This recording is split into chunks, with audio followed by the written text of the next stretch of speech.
Hey yo and hi, and welcome to Stories Told Again, Once a Villain Reviled, a lovely two-part one-shot where all of our player characters are villains of old that was defeated in their own right, now resurrected.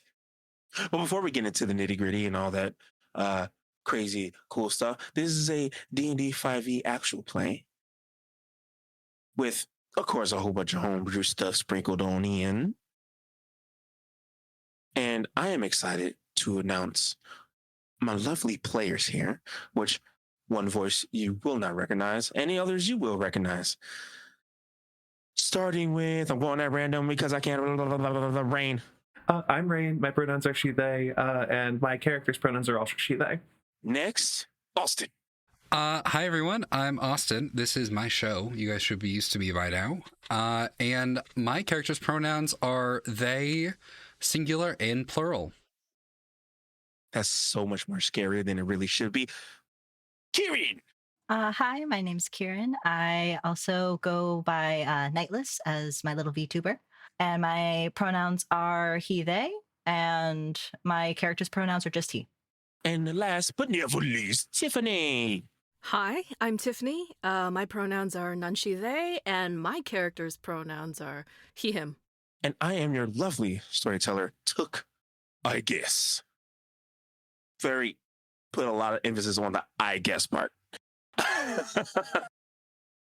And without further ado, let us go ahead and get into the story.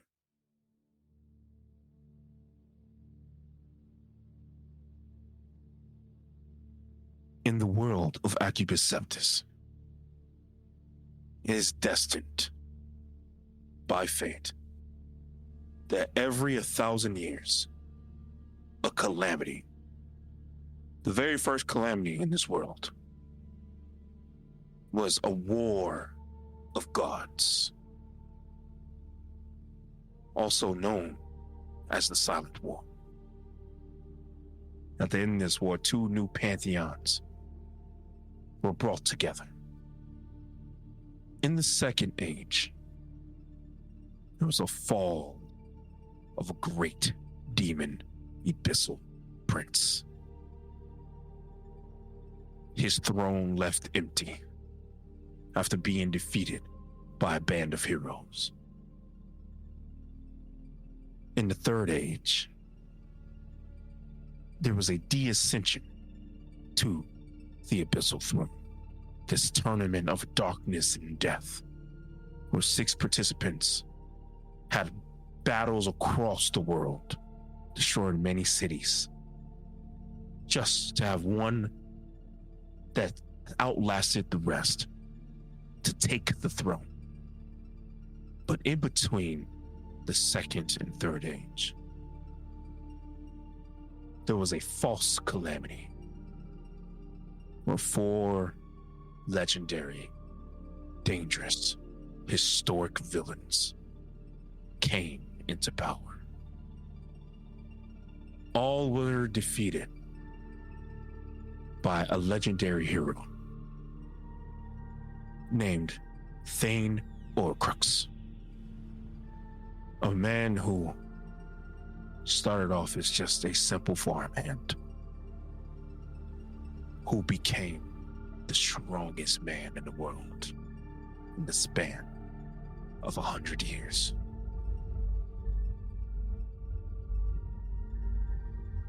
The moon rises over ruins, once a prison for the most dangerous entities known to the world of Acubus Septus, now a grave site. The name of it has been lost to time, and those who knew of this place should be long dead. Many legendary evil beings were brought here for those creatures that couldn't die for one reason or another, or the corpses of the ones that were slain to save the world.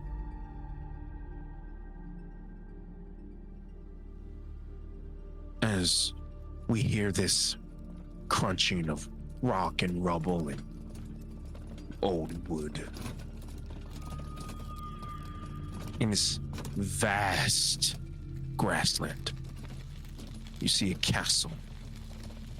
You see the prison completely, near completely eradicated. You see an individual with a cart. He's only maybe 5'10". You can see the scraggly hair covering his dirt and kind of almost bloody ridden face, where he has a hood on and this black robe. He's kind of breathing heavy as the rain is pouring down onto his head. He continues to walk past all the corpses of the ones that were slain, protecting this prison. And those who wouldn't even notice, all of these corpses, these old bones that are just dust at this point, were heroes of old, legendary heroes that stayed here to guard this secret prison. This figure continues walking past with the cart as it's squeaking and the rain is just pouring down. There's a whole bunch of metal pieces, this kind of weird shaped hat, this dead and cracked and broken large orb, this robotic body kind of slain across, and then there's this box that is kind of jammed in between all of these materials. As they continue kind of pushing it past over rubble and bones, you see this just damn near pristine statue of the great hero Thane, as it depicts him holding up this golden saber. It is said that he is half angel and half mortal. Some would damn near say a demigod. But the villains of the false calamity, they know him to just be a regular human man who got too much power in his own right. At this point, this individual kind of looks around and covers his face with this featureless mask and turns to the statue and presses his hand onto a random spot on the side of it as the rock shifts and moves and just shows this endless slope down below. The camera cuts to him finishing a route, pushing all these things, make sure nothing kind of falls off. And he come upon this kind of makeshift gravesite. You see these many revived skeletons just putting themselves to work. You can tell some of them are from different continents, like Galilee, or even from the Thundered Waves. People who died a long time ago, but their experience, their work ethic, still being able to produce the things they once were able to in the past. This individual walks past all of them. He takes a deep breath and he says, "Your bloodline is a curse, but you are the son of the king, and you shall arise."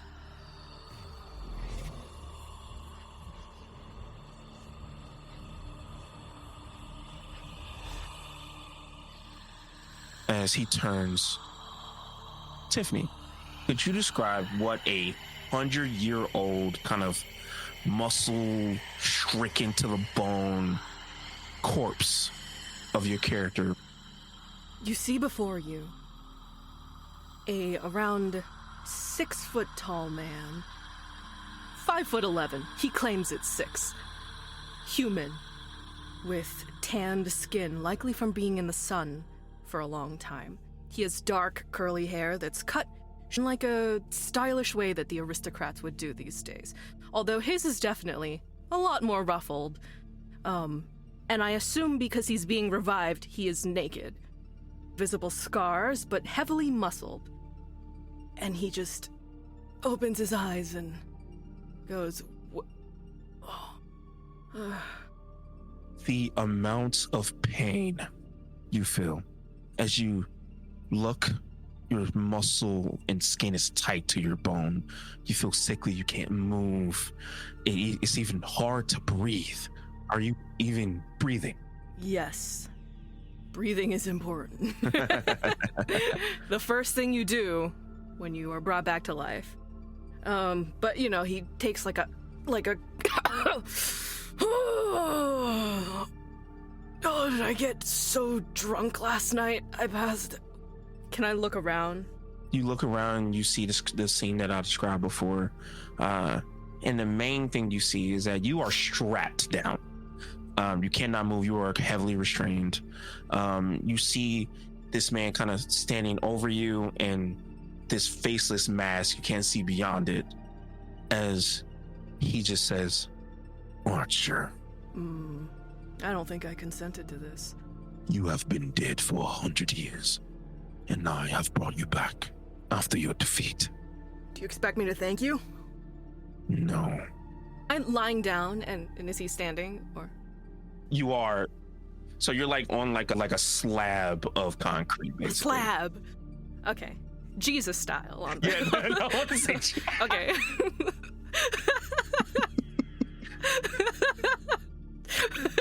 Flat. Flat Jesus style. Pre-risen. Be risen. Yeah.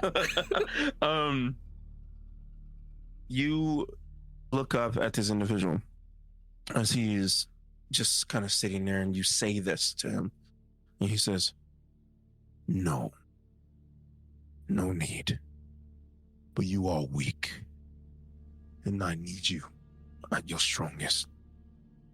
And you will watch as this metal hand just reach from out of the robes and just grips your face entirely. Can I try to break free as best I can? Yeah, you can give us our first roll. It will be at disadvantage, and it will be just a straight up athletics. Okay. And I'm gonna penalize you by 2, so you can -2 to whatever you By roll. 2. Ooh. Recently brought back to life penalty. 6. You hear a bone snap as and you feel your wrist give way. And you are still taut to the slab. And then he says, I will revitalize you. Be healed. And you feel this unexplainable energy. You've been healed before by clerics. This is different. You feel almost all of your life essence from 100 years ago at the peak of what you were enter your body. And then, if you could please explain to me, how did Archer die? What is he seeing as his life essence is returned to him? The last thing Archer remembers, he had a fun night out on the town, killed a couple villagers, but they weren't paying their taxes. Went back home. Some uppity little peasant boy managed to kill half his guards and got into the throne room. And then what happened? Oh, that's right. They fought, and Archer was kicking his ass, like he was beating him into the ground so easily. And then all of a sudden, this stupid little brat says something about his friends or his parents or whatever, some bullshit. And he suddenly became 5 times stronger, and the last thing Archer remembers is a sword through his torso. This scar, this annoying reminder of your defeat, is there in full view. And then this individual says, You were revitalized. And he snaps his fingers and all the chains break and you just kind of land on your feet. And then you watch as this skeleton comes up to you and just drops clothes at your feet. What, am I some sort of undead pet of yours now? Like these guys? He turns and he says, "You're not undead. You are fully resurrected. But I am in control. And if you want to find out, you can." Attack him. I want to attack him. Yeah, See what happens. go ahead. Give me an attack roll. Oh god, let me pull up my little stats. Your status sheet. Status sheet. Status. Okay, I got it. With the chicken strips. Just a single one. You fucking goddamn, I was thinking it, you said it. Does a 17 hit? Oh, it does. But no reason to roll damage Okay. because you have done none. Yeah. As Okay. you aim for. So how does he? Would Archu have practiced the forbidden art of spear hands? Yeah, let's say yes. It was part of his curriculum at some point or another. The arts of being able to immediately kill a foe, hitting them in a gruesome, very efficient way. I was gonna say I was aiming for the balls. I was, like an uppercut. You can still spear someone in the balls. Oh god, that's going to forever be on the internet now. With speed to the point where you move so fast that it feels like everything is moving at 0.1 speed. But he seems a bit faster. But he doesn't make a movement or anything. Your fingers touch what appears to you like a barrier as you freeze in midair. And he just looks at you and he says, "I own your soul. Kneel." And without even, you just kneel. And you've never kneeled to no one, even your father. "I don't need you to respect me.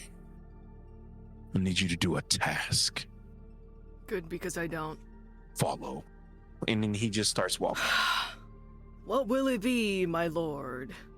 And then you see all of the skeletons like, damn. Can I kill them? Can I attack them? I'm not even gonna make you roll for it. Easy enough.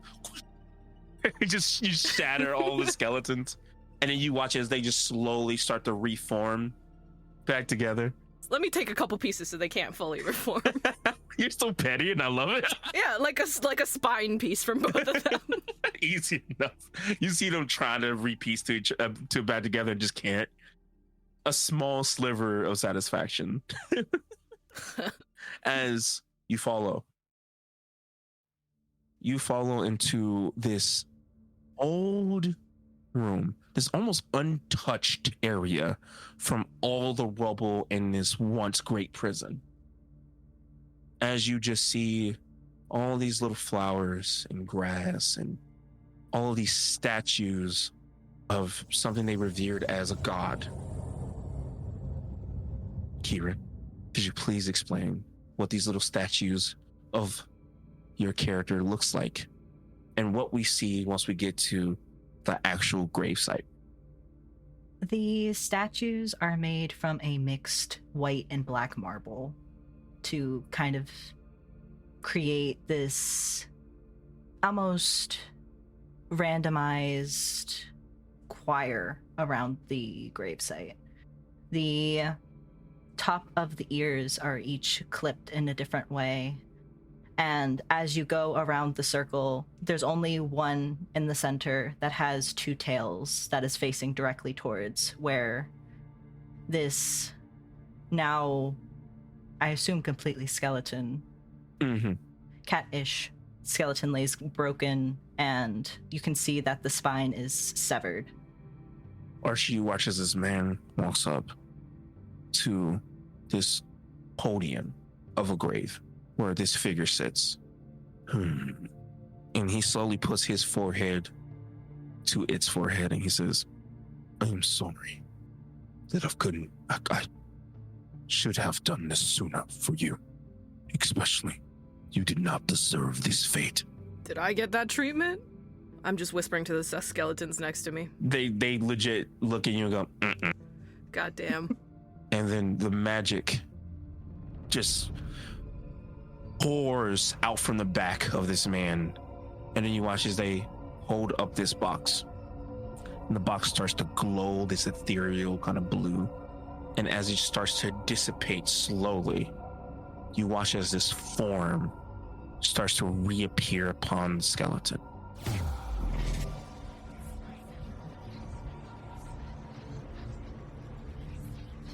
Kieran, you can fully describe what your character looks like, what their name is, and what are they experiencing breathing again after 100 years, and your character would know it has been 100 years. As the body is sort of brought back into a form, they're covered in a mixture of gray, white, and black fur. There is a tattoo across their chest of a Ouroboros that normally you would not be able to see. It's almost like the flesh appears first before the fur is able to grow in. And there is a bunch of scars that cut across the body, across the chest, across the face. Their two tails are the last thing to form as it splits at their back and is fully able to reform. And I think the first thing is the anger, and it is the whipping around to try to find any sight of the hero or any of the party who exactly brought him back. All you see is ruins. The door that once held you, that you could kind of see in this dead but undead state, is gone. And all you see standing is Archer, a man you've only heard about, but will recognize because you are very familiar with the prominent figures that were in Crown's Grove. But you do not recognize the individual that once you lay your eyes on them, you can feel in your soul. You don't have a soul anymore. It's not there. But this man, he has it. Why? I assume I'll get that back once I'm done with you. Yes, my friend. You will. My friend, and I get pet? I think you might deserve that. For the first time, you do hear him kind of smirk a tiny bit because he can't help it. And then he continues. I'm sorry, I cannot reveal my identity at the moment, but we must move fast. We have to revive the other two. Once we're done, can you bring someone else back? He pauses before walking away. He turns back and he goes, I can try. Hey, I want something in return for servitude. He doesn't even pay any attention to Archer and he walks away. Hey! Do you follow Ode? I do. I think I assume Archer is somewhat close by. Yeah. Yeah. I think as Ode walks ahead, it's just going to like lightly slap you with their tail. One of their tails. Like you said, come on, pet. It's okay. It's okay. I'm gonna kill you when we're done with this. Only if you can touch me. Can I try? I'm choosing violence. No, do you try to touch? Yeah. PvP. Just a light. PvP. Just a light, like shove. Just like a shove, you know? Out of the way. Yeah. Legit, your hand just goes straight through. We don't even get the bad guy. We just beat the snot out of each other for 2 episodes. Really is reviled. Legit, your hand goes straight through without realizing it. And this is a great transition to this. As you feel Archer's hand just goes through your back, Ode, could you please describe to us the memory of your death? Ode flashes back to being essentially forced captive with the hero party for a while. Their hands bound, the shackles that they had dug into their wrists that still have the scarred reminders. And as he had assisted the party, he figured his life was fine. He would leave once things had settled. But there was a sudden kick to the back of their leg, making them stumble. And then before they could even ask, a sword was cut across their center and split them in two. Twinsies. You feel your body move on its own, and all of a sudden, Archer, Ode is like 30 feet in front of you, away from you. Huh. That might be useful. Teleport you through a wall. Only if you're not put through one first. I like you. We'll see if I can say the same. Oh no, they've become besties. I'm gonna slap a skeleton just for fun. Shove that one into the ground. Oh, for sure. Just bullying the skeletons. these great scientists and these great scientists. You mean nerds? You mean nerds? Just getting bullied in the afterlife. Shove you into your locker. The two of you continue to follow this cloaked man. Now, what I'm about to describe is the most wildest shit that I have to have Ring describe it. But you will watch as you all start to head down another ruined corridor and you have realized at this point you guys are underground. And the more you walk, the further down you are going. But after maybe 5 minutes or so, some banter from the skeletons and no banter from the man, you reach this large opening, this large room where you hear metal pieces being clanged together, and you see these dwarven skeleton bodies forging something interesting. And then you watch as this man turns and he says, "You will complicate it to bring back to life, but I know the formula." And you watch as his hands kind of twitch and move in such a fashion you see after images of his hands, and he raises up to the sky and you see this orb, maybe like a large beach ball size, that was cracked, immediately fixes itself. It starts to glow. Rain, could you please describe what everyone sees?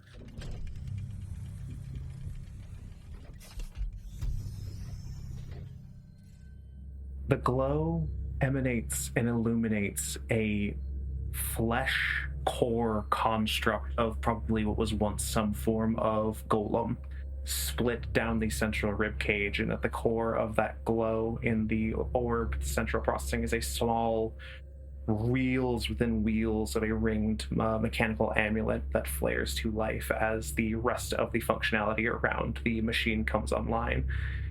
There's a section of twisting intricate wires that are each connected at joints to spread and move that almost begin to twitch and scuttle, with 4 large spider-esque legs that kind of begin to function outward, and then it falls off to one side. Clearly not all of it is done, and then bits of other pieces tear off from the bots as there is a sound of recollection protocol and like static before it flips its head and its torso rather off, and 4 plated, almost like solar panel-esque plates, almost flower-like, sunflower-esque, spool open, and out comes a projected round kind of half-phased arcane sphered hologram with a pointed central eye that emerges from the space and begins looking around frantically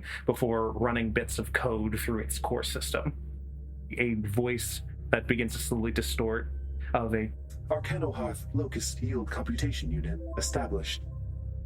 And then it is awake, and it's this horrible, multi-limbed mechanical construct that is about maybe 10 to 12 feet in height. Oh, aren't we a ragtag group? You watch as the cloaked man says, "Alice, I have brought you back for a purpose, but I need you to transfer yourself to something more smaller. And the dwarven skeletons will wheel in this robotic Warforged body. And Rain, you can also explain what it looks like. Oh, I think the Warforged body is a half, like it's mostly put together from scrap parts.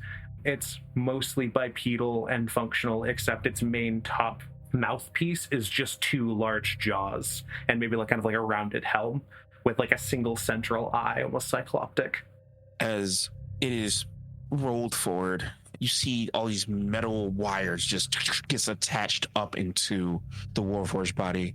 You start to feel your consciousness half splits into the Warforged body as it alights, and that Cyclops eye clicks open.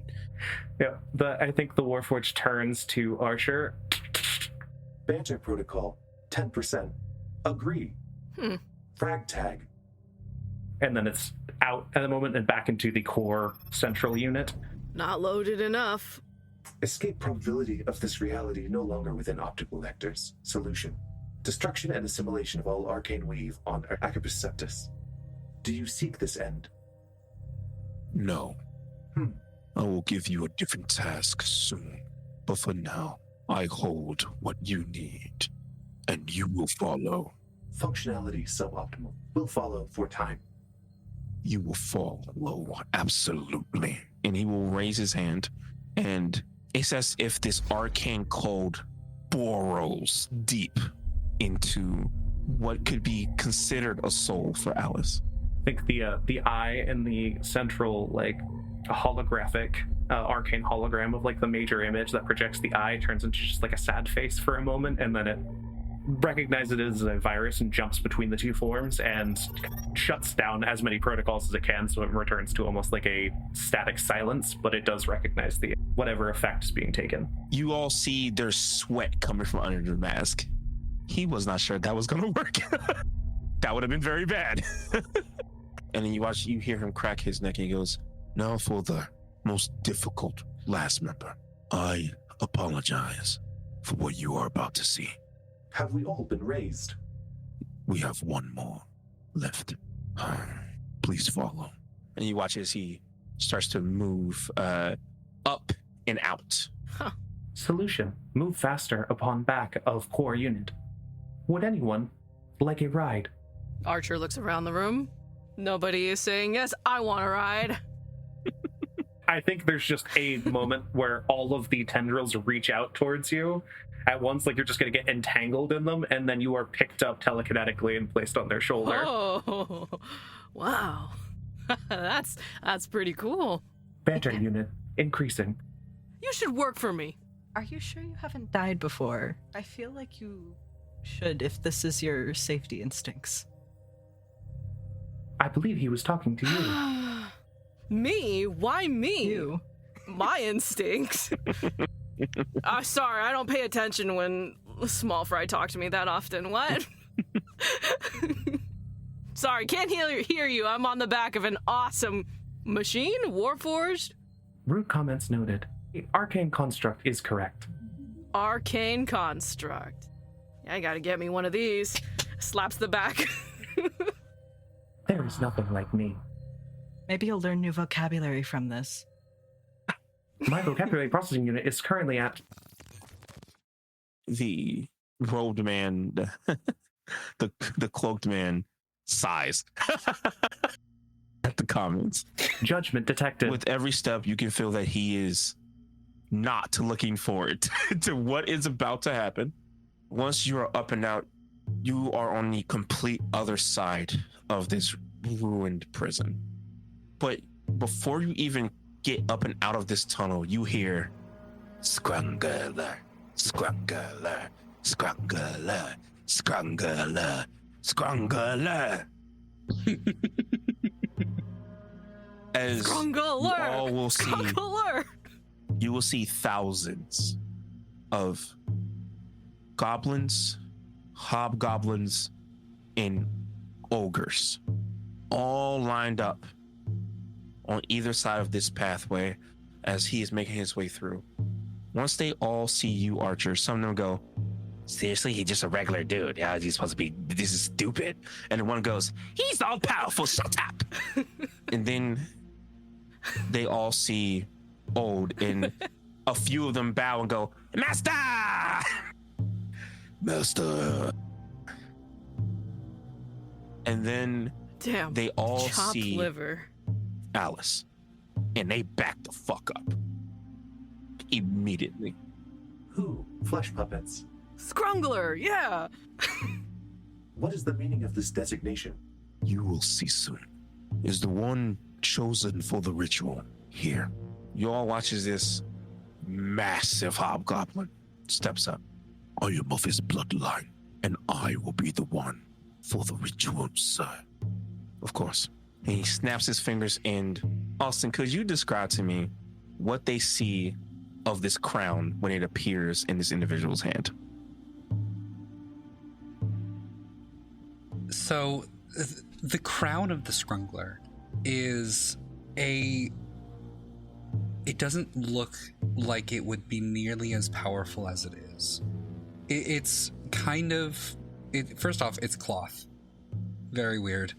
It has intricate beadwork on like the front of what is effectively like a cloth paper bag that was very, very decoratively and intricately bedazzled, the front of which has an image of a goblin whose fangs are a little bit too long, with eyes that seem to be sewn onto just by, they look like topaz that are glowing just a little bit. And I think it's like there's a magnetic force that pulls the crown from this guy's hands directly onto the head of this hobgoblin, who suddenly loses all thought, all focus, and he's just gone. He is no longer in existence. Suddenly you hear bones cracking and creaking as this hobgoblin shrinks down, I'd say like a good 3 or 4 feet, down to this 2.5, maybe 3 foot tall goblin who is, other than the hat, completely indistinguishable from any other goblin that any of you have ever seen. You watch as the masked man says, Nigel? Your greatness is back. He turns and he looks and he goes, Nigel, no, I told you that's not my name. it's me, it's Plenty of Scrungler. times. No, my name is not Nigel. Nigel, it's been too long, buddy. How you been? Guys, his name is Nigel. Analysis comes in. That was it? Talk to your people, not me. And you watch he moves out of the way.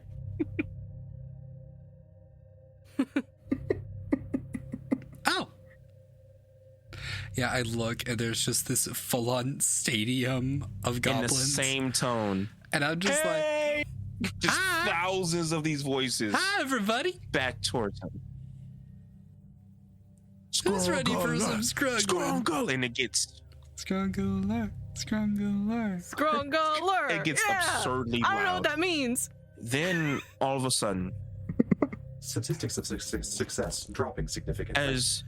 and then all of a sudden, the face of the Scrungler, kind of changes a little, gets a bit serious, as you watch as the hat starts to glow in this weird kind of murky magic kind of form.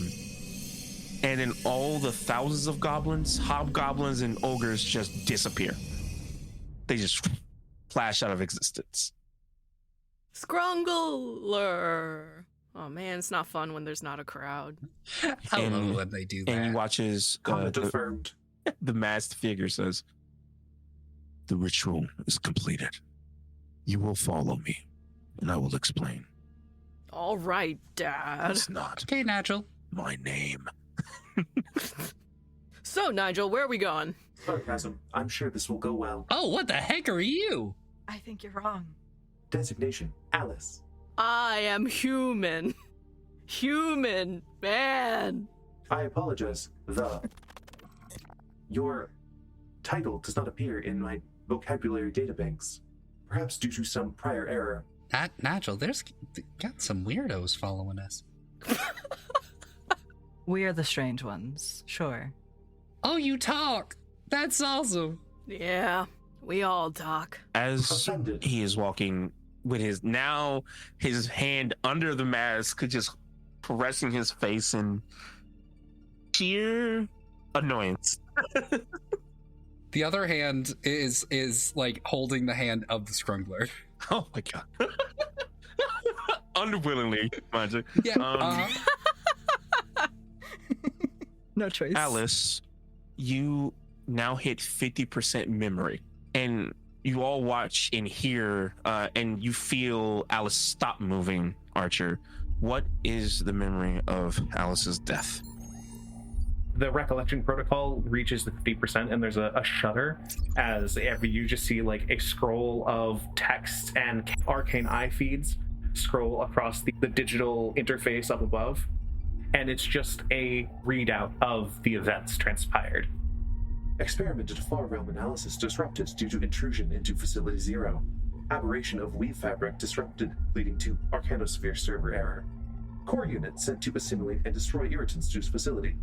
20% of arcane intellect designated to destruction of intrusive elements. Probability analysis unit suffered a malfunction. Threat level. Intrusions destroyed several core systems and were designated for personal termination. Simplification. Underestimation of the flesh puppet Thane and additional irritants, noted as party members, led to destabilization of entire facility and destruction to central core processing unit. Same, buddy. When the name Thane is said out loud, the only people who remembers that name are Old and Archer.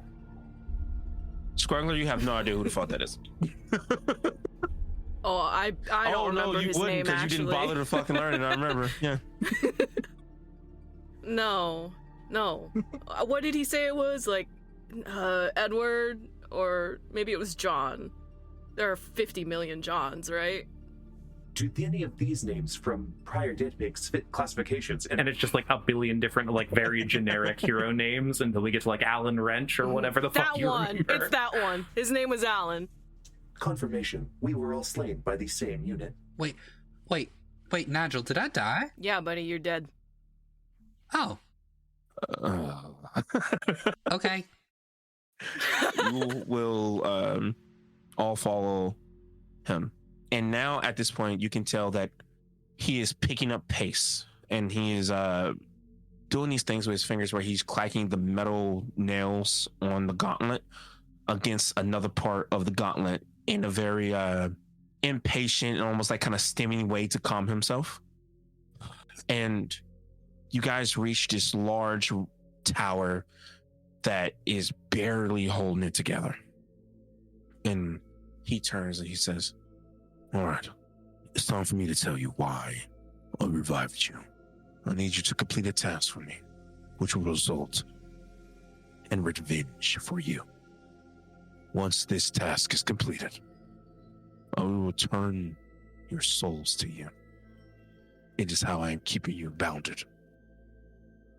In other words, I am you, and without me, you will cease to exist once again. But How do I know you're gonna keep your word? would you like a demonstration? By all means. You die." Oh my god. Do me next. Bye, guys.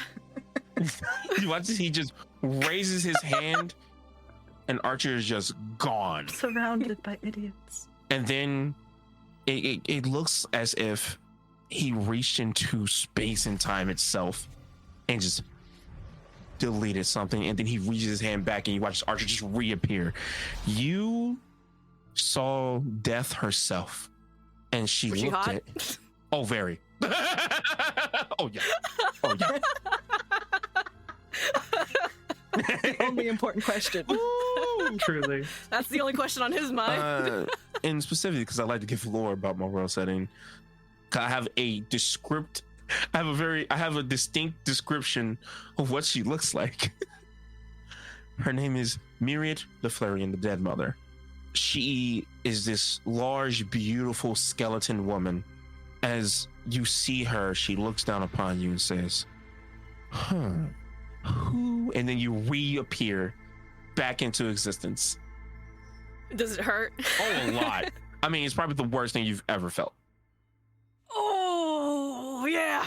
I'm awake. I'm alive. Yeah. You were terminated. Yeah. Mm-hmm. Okay. Okay. Are you taking me seriously now?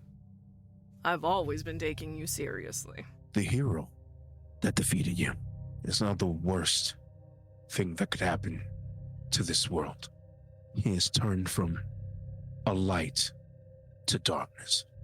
I need you to travel through the Terraspine Mountains, back through your homes, back through Crown's Grove, back to a place where you don't want to be, or a place that you have sieged before.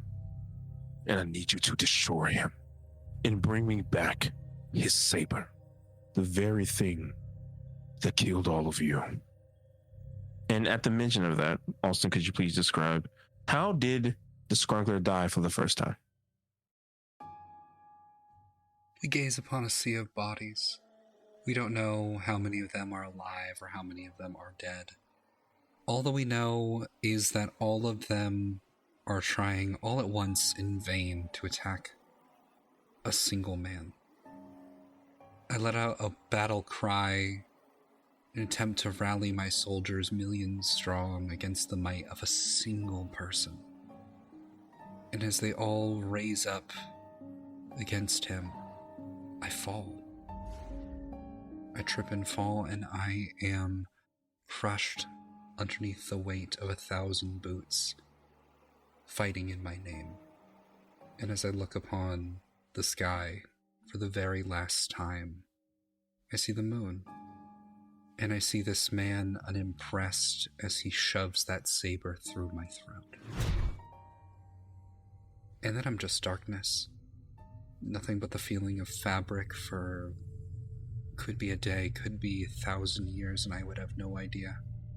All I know is that this death was not scrungled. What? I died!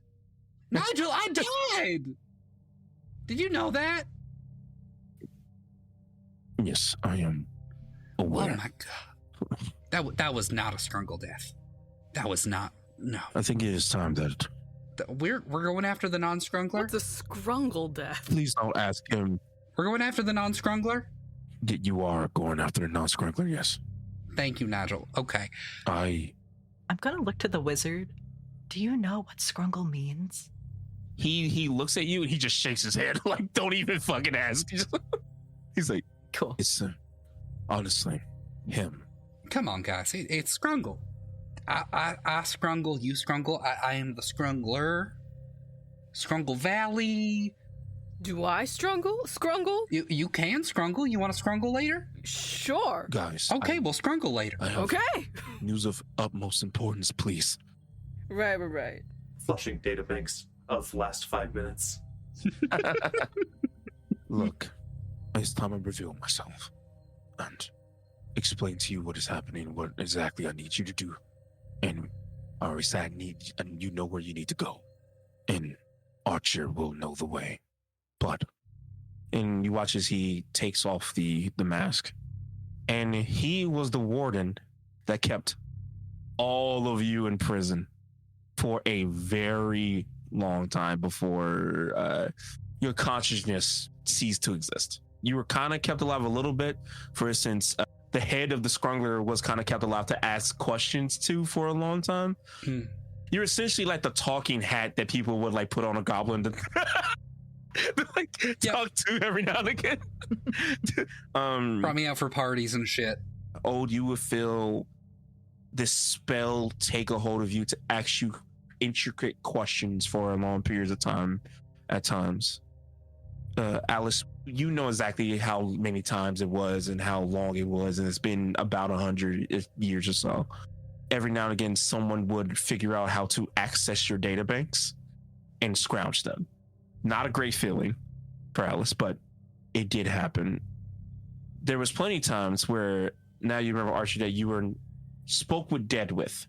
And of course, you gave them very snarky answers. Some you actually did help, and some you remembered as your siblings. Up to you how he feels about that later. Well, Nigel. Looks like somebody got a promotion. And you all will remember his name is Priestley. Yeah, Nigel. Nigel Priestley. Not Nigel. Prison unit. Warden Priestley. Warden unit is better, actually. Full name, Warden Priestley Scar III. His middle name is Nigel. Regretted ever telling him that. He sits there and he goes, they will be upon us soon. So I will make myself scarce. I will be hiding in a dimension.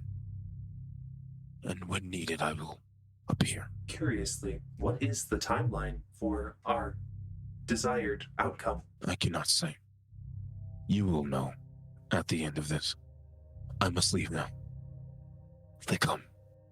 And then you watch as he flips his hand up and almost slices open space and time, and he walks through this scar. Can I counterspell that? You can certainly try. And I will make you have to roll. As the spell is very high. You would need a 20. Oh, I need a 20. Okay. No, you got this. You got this. You can add your spell modifier to this. Okay, so that would be Travesty, I do not. As you try to, one of your arms disintegrates. And he just looks at you, Alice, and he says, "Not yet." And then he disappears into this rip in reality. And as he does, the four of you are now left alone with a goal and a route to go. Archer, actually everyone here knows the route to Crown's Grove. From where you are, take you probably a half a day to get there. Especially with the magic and the giant fucking robot at your leisure. I mean, I could run. I could totally run. But, only 2 of you would know of it and would know it by sound, because Archer was there when they were created, and they were used against the Scrungler in the last fight with him.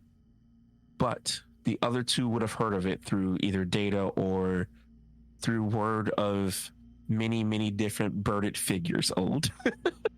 So, could Austin and Tiffany, could you give me a history check with advantage? And the other 2, just a regular old history check, if you want to.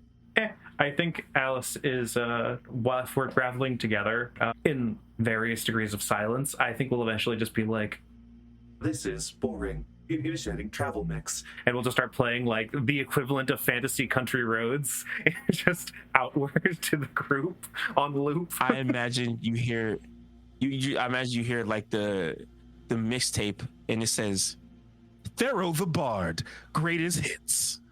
It's just whatever radio frequency that Alice can tune to. Country road. I already missed the silence of death. It's already over. It's not a good got a mixtape. 4. let's just get there. Like, Silence of death was better. the singing. 21. Oh, okay. 21. Damn, I'm a dumb motherfucker. I also got a 21. Nice. Okay. What'd you get? I have a -1. Oh, wow. You got a 4? Get strungled, idiot. I got a 5 and a 3, so that's 4. For old and for the Scrungler, I will describe olds first. You've only heard of these creatures. They were created out of the essence and corpses of paladins that given their life to Tiamat, and then were outrightly shamed to walk the earth for an eternity and to serve the one who holds the saber. They are legendary creatures that will kill anything in its path. The Kinkus would always go, "Don't go near, dangerous as fuck.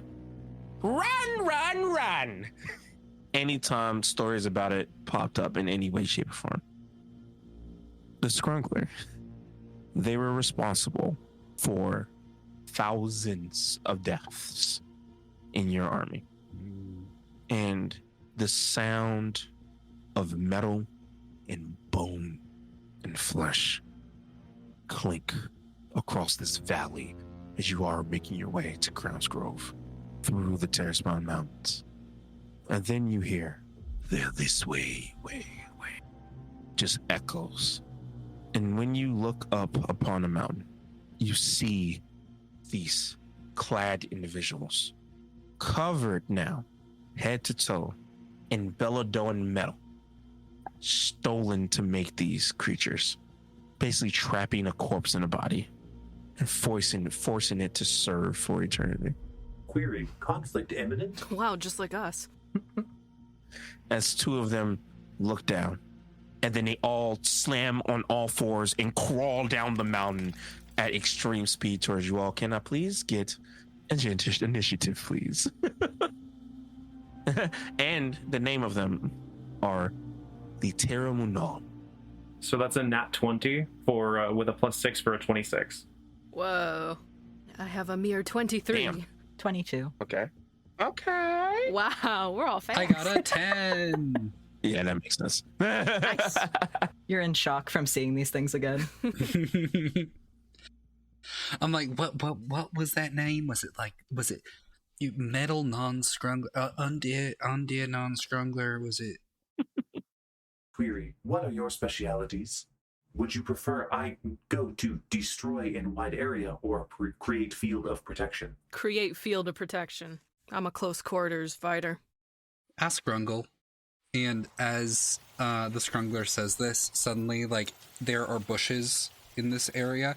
Every single one of them just starts going, Scrungler, Scrungler. Hey, Scrungler! Scrungler! As they're all just, like, moving and shaking a little bit. That's not horrifying at all. Guys, we gotta chant together. That's how these things work. All of you are as BBGs are horrifying to like a regular party. Word not found in Alice database. Please stand by. No, don't add it. Vocabulary system failure. Please try again another day. Thank God. To describe where you guys are currently, you are on this mountain pass that is above the ruins. Kind of. It's still the ruin. The castle was like the prison was past this mountain pass and a part of it, but at this point it just doesn't look like that. You are barely out of the entrance of the ruins, and these creatures have found you. You are essentially among a ruin of this castle where grasslands used to be. So you are in this large field. And in front of you is a mountain that you're going to pass eventually once you hopefully get past this challenge. So, with that being said, as the terminal is almost as scrungling down the fucking mountain. That is not scrungling. That is not scrungling. Since you've done me, I'll say that. It's infectious. Oh. The terminal are flying down this mountain, screaming down this mountain. Alice, you are first to go. What would you like to do? The terminal are enclosing in, and they're about 40 feet away from the party and you. And I'm going to spend 4 charges off of my staff to cast Wall of Fire. Ooh, okay. To block off the group, them from the group, correct? So my hope is that I'll hit it right before they like reach the bottom of the hill, so they have to run through it to get past us. So they'll be coming in partially injured. Okay, you go. I'm not. They are going to. They do not care about the fire. So you can go ahead and roll the damage, and I will add that to their health pools. And to help things go faster, I have given them a combined health pool. I just did a quick calculator roll for that. That's 22 fire damage. Okay. I will describe once it gets to their turn what happens with that. That is your action. You have a bonus action. There's movement left. I think I'm not going to move from where I am. Okay. Oh, you know what? I'll do +3 damage to add additional 3 damage on top of that with the power surge to the roll, just to boost the flames up. So, Okay. 3 additional damage total on top of that, and then I'll just hold my reaction and turn while I figure out what to do next. Okay. With that, it brings it to Archer. What would you like to do? I am going to make an unarmed strike. Gonna dash up, hit the closest one. Unarmed strike. Spend a key point. Yeah. What is your movement speed? My movement speed is very fast. It is 50. Oh yeah, no, you can. Yeah, easily. And I was gonna say, matter of fact, can you give me a acrobatics check? Because you will have to jump over the flames in order to get to them. 19. Oh, easy. Okay, so unarmed strike, and then use a key point to use flurry of blows to make 2 unarmed strikes as a bonus action. And then the second attack comes. I only have 1 bonus action, despite having 2 attacks. Right? Is that how it works? Yes. Okay. And then I will use that one to make a stunning strike to try and stun them. Which means target must succeed on a Constitution saving throw. So let me roll. I will save you from the trouble. They are immune to being stunned. Oh, they are? Okay. Mm-hmm.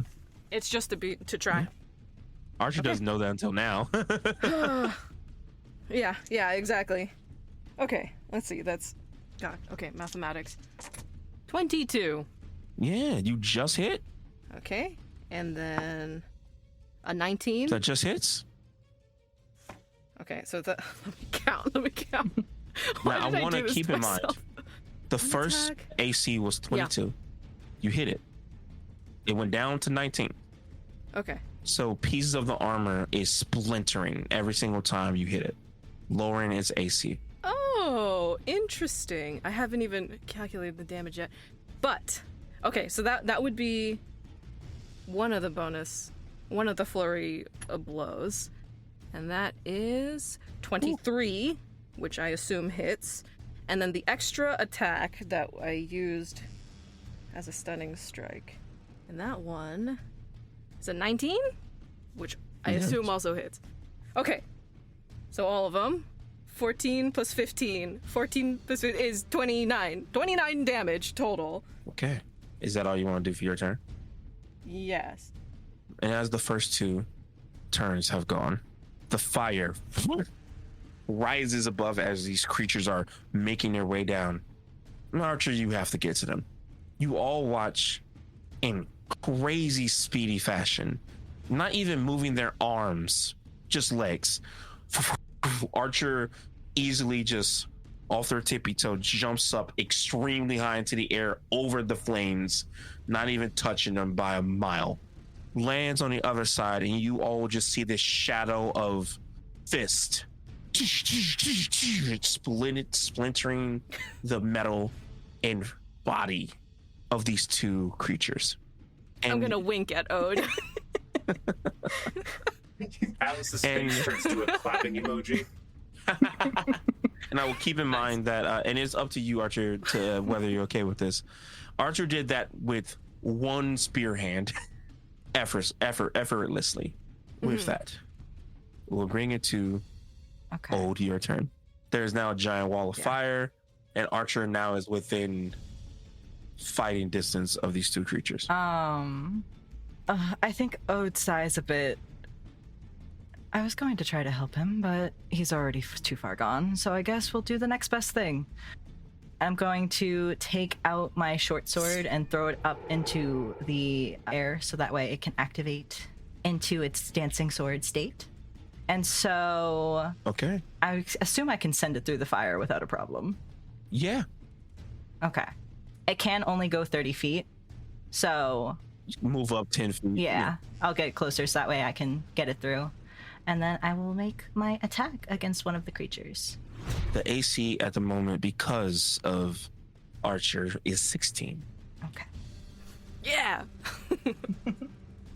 The more I read about these things, they are fucking gross. I made them by hand, by the way. That's a 23 to hit. Yeah, easy. That's just 15 damage. Just 15, okay. What type of damage was that? Piercing? I think so, yes. Could you do me a favor and add just a D10 to that? Just roll a D10. That would be another 9. Okay. Whew. Nasty. All right. The sword flies through with immense speed and precision, piercing through one and like straight through it, like burying this hole through one and hitting the other one. Does it come back to you or does it stay where it is? I'll have it stay where it is. Okay, so now it is just stuck into one of these terrible gnolls. Okay, is that in your turn? It is. That's Scrangler. There's no other way for me to say that. it will be less fun for me to say it any other way. Yeah. That's the way you say Has to it. be this way. Austin is the Scraggler's turn. Okay. The Scrungler rubs their hands together and just points and goes, "Scrungle time!" And a goblin appears out of one of the bushes holding a Molotov cocktail, runs through the fire, runs through the flames, runs in between these two monsters, and then goes, "Scrungle!" and then throws it down onto the floor. And suddenly there is a massive explosion, something that you would not expect from just like a bottle with booze and lit goblin, as I cast Fireball on these creatures. Oh my god, you're just a magic deck. Oh no, what have I done? You're a red magic deck, I know. Oh no. Did I pick the Scrungler because I got the Goblin Storm deck the other day? Yes, I did. Also, There it is. my favorite deck to ever play, by the way. Fun fact. So, you cast Fireball. Archer is right there. So, what is your spell save DC? And Archer, can you make a dexterity saving throw, please? Yeah. So my spell save Okay. DC is 17. Oh. 16. Oof. Oh. Do monks I was have just about evasion? to I thought ask they had you. Oh, evasion. fuck, you that's should right. have evasion. Okay, You're fine. okay. Well, you'll take half this damage, but Looking at it. Okay, you're only take half damage.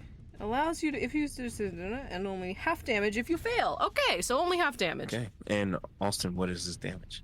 It's going to be 26 points of fire damage, and I'm going to use Fury of the Scrungle, which adds my proficiency bonus to the attack, so it's going to be 30 fire damage. Could total. you times 2 the 30 for me, please? 60. Okay. You know, I should have known that. Big math. This I'm a explosion, scientist. Archer. Yeah, you're used to people trying this. It never really worked before. What's a fight without some friendly fire? Yeah! You are off your game. Scrungle! I'm obsessed with this man. You take half of 30, which I believe is 15. Yeah. Fuck yeah. Good job, Tuck. Math. Okay. Proud of you. Fuck yeah. Recompose myself. As you are a little bit off your game, you don't have your full capability of your body back yet. You go to jump out of the way and you still get caught by a little bit, but from your hurrah, Scrungle, you are not upset about it. As you say Scrungle, like a single goblin hand that has a thumbs up just flies by your face. Nice. Can I try to fist bump it on the way? Oh, for sure. You watch as these creatures are now lit aflame. And then, Archer, you see these bodies just start to reform. The armor just immediately reform back to their bodies. And then now you remember what these are. These used to be your siblings. Did I like them or did I hate them? I would say, for story purposes, you had good memories with them. These, No. specifically these two, were, so I can make it hurt. They have names. Specifically, these two were Lyrian and Tyrus. As you see their visage appear, their faces of what they used to be before they got turned into these monsters. As the armor reattaches back onto their face and their body, and they stand tall, lit aflame, and the one that you once known as Tyrus says, "Little brother," as the executioner's blade is raised above his head. And the one once known as Liren looks at the blade in their chest, looks at Old through the fire, and all of a sudden they disappear and reappear behind Old with the executioner's blade above them. And I'm gonna make an attack rolls on the two of you. That's fair. That's fair. And I can't use that until I roll a d6 to get that ability back for her. And I will use Executioner's Remorse on the both of you. I feel like that one is very fitting for Archer with a natural 20. Silvery barbs. Oh, Fuck yeah. Scrungler! Yeah, a goblin just appears out of another bush and just like stomps on this Takes thing's the hit. foot. I rolled significantly lower. Does a 15 hit you, Archer? No. Okay. And Ode has advantage on their next roll. Okay. Does a 19 hit you, Old? It does. Okay. So I have to roll damage. Oh my god. I rolled full damage. Okay. So you will take 14 points of damage. Okay. And because it did succeed on hitting you, it adds another 3d8 to that. Okay. And I have to get my bag of I was die just like, that's so little. It's like, that's fine. because of Executioner's Mercy. As a scrungle through. God damn it, Austin. This is not a this is not a scrungle I time, know it's not. my guy. Where's my d8? There it is. You know, I was gonna ask if it had been that nat 20. I was gonna ask if I can take the full damage instead of having evasion at all, like if it were, or double. if you want for Story purposes. I'll say for story purposes, if you want to just take this hit, you can. Yeah, I'll take the hit. I'll Okay, take the hit. can I give the reroll to Ode You then? can give it to Ode. You know what? Yeah, Yeah, can I- I'm okay with that. Yeah, if we're gonna retroactively do this, I wanna swap my scrungle. Yeah, 100%. And I have an idea for this. Okay. So, let me finish calculating the damage. So 16 on top of 14. What's 14 plus 16? 30. 30. Thank you. Nasty amount of damage. So, as the one once known as Lyro peers behind you, Old, you are positive that this nasty darkened blade slashed down into your shoulder, severing the clavicle and almost recreating how you died until there's like this lapse in time. And instead, the blade misses. As you see, a goblin goes, "You missed, bitch!" As you see it's like stumped on the foot of this terminal, and you hear under the breath of the terminal, which is Crown's Grovian for bitch. As they miss and split the stone, cracking it as you hear the stone just make this disgusting sound. That would have hurt a lot more than expected. But then you all kind of look and you see the blade just in the shoulder of Archer. You will take 30 points of slashing damage. And Tyrus says, "You shall serve with us, brother." Can I remember really, like as best as I possibly can? Is there a way to break this? How did they specifically get into this? Who are they serving? What will happen to their bodies? What am I allowed? I don't think I can attack them. So for the first time in this story, you will get a memory. Archer, what is the fondest and greatest memory that you had with Tyrus? What does Tyrus look like? Before all of this, Tyrus was the tallest out of the four of you. Very handsome man. A good 6'4", very muscled.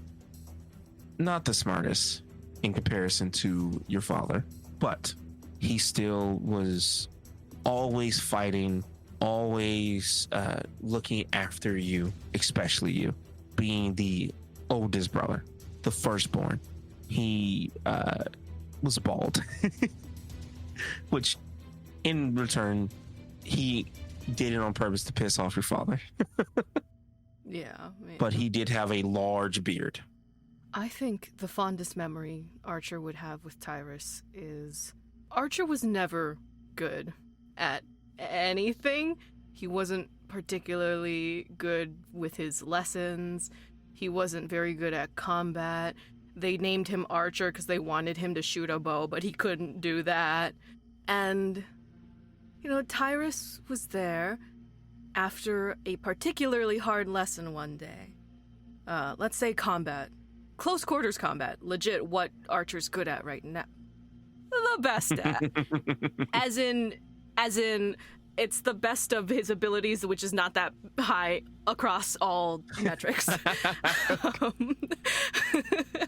But he remembers being, like, beat up by his instructor and being told that, like, all his other siblings are so talented. They're clearly the blood of the they're clearly the blood of royalty.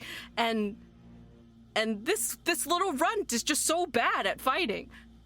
And so he's just, like, crying in a corner somewhere. And he remembers Tyrus coming, and he doesn't even remember what Tyrus had said to him, but he made him laugh. And for a moment, that was all that mattered. The memory of Tyrus. Your spear hand is awful.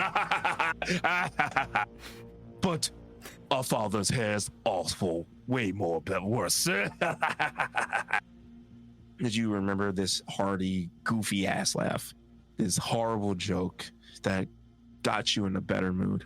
You remember the thing he taught you. And you may get one of your legendary actions back. Which one is it? And how is it utilized in this moment to eradicate your brother? I'm gonna use world-shaking movement. Okay. I'm just basically, I assume he's you know, he's close, but I just want to, like, take another step in to, like, kind of like, almost like a tackle almost. Okay. And that is a 10-foot instantaneous shockwave. Ooh.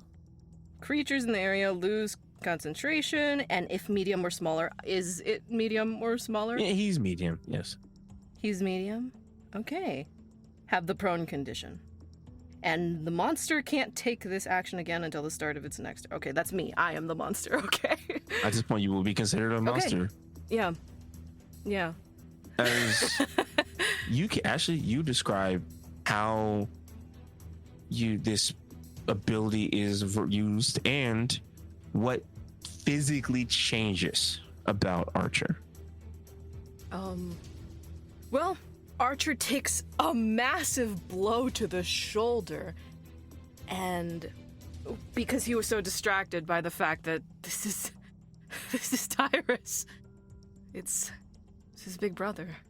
And in all of this confusion and sadness, the emotions Archer really tries really hard not to feel in his day-to-day life about anything in his life. He's very much... He hates when he feel bad feeling, bad, want good feeling. And it brings up these memories that he thought he had forgotten about Tyrus. And he sees what has become of him, a slave to whatever, Alan, that guy. And it's so infuriating that someone that Archer has looked up to his entire life, who was so much better than him in every single way, reduced to a thing to be controlled by Alan. With that, Archer, with the same sort of feeling that he got when he was being revived, like a deep pain in all of his muscles, and something like a shockwave just starts emanating from him, and he takes a step and shoves what used to be Tyrus as hard as he can. Okay. You all hear this cracking noise. This impossibly loud cracking noise. As you watch as Archer steps forward and the mountain shudders and splits. and this dark energy just eradicates this terminal. As it falls prone on his back, the executioner's blade just shatters from the force. And all you see laying there, Archer, is now the corpse of Tyrus. And he's smiling. And the last words you hear of your brother is, yeah, short stack, you got it. As he breathes his last breath. Wait, don't leave. With that, is back to the beginning of the turn. Alice, this terminal is now in front of you. How many combatants are left? Just the one. Oh, well, if it's just the one, could I get a Constitution saving throw? Uh-oh. Yeah, her constitution has never been good, as she has always been a bit sickly. So with an 8, I'm assuming she fails. Yes. Alice kind of looks over and witnesses this entire event. The wall of fire has gone, turns to the final combatant, and just goes, Apologies, but we are on a deadline. Deadline. Non-applicable. Shrug. a event horizon level orb, like a tiny black hole, appears at the center of the eye, and then the entire digital interface distorts like an opening mouth or maw, and I'm going to cast Disintegrate. Oh shit. Okay. So that's 40 damage plus 10d6. Yeah, go. Yeah. Oh my god. This is probably gonna do it. So that's 40 plus 35. Jesus Christ, 75 damage. So that's 75 damage. And that's necrotic, correct? No. It's force damage. Oh, that's so much worse. Okay. You will watch half of his body of the individual that was once known as a scrunch for her name, Lyrian, is gone. I forgot to do something. Uh-oh, what did you do? Okay, yes. I forgot. I forgot to spend 2 points of my meta magic to make that a quicken spell to cast Disintegrate as a bonus action. With my action. Oh, goddamn. Okay. With my action, I would like to. I will ready my arcane cannon. That's my action. My god, no wonder I'm like the first level boss versus these endgame bosses. The half of Lyrian's body just disappears with that attack, and part of the earth also gone. You watch as she looks at that half, reaches up and takes off the mask and says, "He cannot be stopped." Brother, you're an idiot. And whoever these, I know you three. He defeated you once, he will defeat you again. We couldn't stop him. Good. And then face first. False. Gross. And then you hear, woo! Scrungle, scrungle, scrungle, scrungle, Scrungle. scrungle, just from the bushes. Are the bodies still I there? cast more Disintegrate. Lyrian's body is slowly starting to disintegrate, but Tyrus's body is still there, smiling. Does anyone have a shovel? I hold out my hand, and a shovel appears from behind a bush as a goblin hands me one, and I use minor conjuration. Just goblins can use things. Is there a hole in the ground, like that you broke through? Yeah. Oh yeah, it is now. Yeah. But I imagined it was like a crack. We'll still need to fill it. Is it a wide enough crack for a body to fall in? For two bodies to fall in. Alice will go like, Oh, I can assist. No shovel is required. and I'm going to use my ring of telekinesis to pick up the objects that are the corpses, and I'm going to throw them both into the hole. Oh, okay. And I take the shovel, I break it over my knee, and then from the bush you just hear, "Oh." I was just about to do that. You and me on the same wavelength. A whole bunch of disappointed goblin noises. If you'd like, I can cover it with some small stones. And or large ones. The bodies sink into the mountain. This now opening created by Archer. The memories of these two once sorcerers. Just now a burial for them. But the main thing you remember, Archer, is that once they are turned into these creatures, even with disintegrate, their bodies will reform as they are permanently cursed with true resurrection. As you start to see the remains fly into the hole slowly, but in the next few days, they will be resurrected to walk the earth again. Now with the memory that the one who slain them was their brother. But for now, not a problem. As you continue up the mountain path, as the four of you continue up the path, the mountain is beautiful. It's always been beautiful. It has always been filled with life. And even in this trying times where Thane has destroyed everything he could, there's still some peace. And then after maybe 4 hours of travel you start to hear whistles, familiar whistles. And then you see this ruined town that you recognize. I think despite there's an initial joy in hearing the whistles, but then there's also, they feel the sinking of their own heart as they realize where they are and how close they've already gotten. Then you hear, intruders. Maybe friends. No, definitely intruders. Or friends. We're fucked. And that's where we're going to end part 1.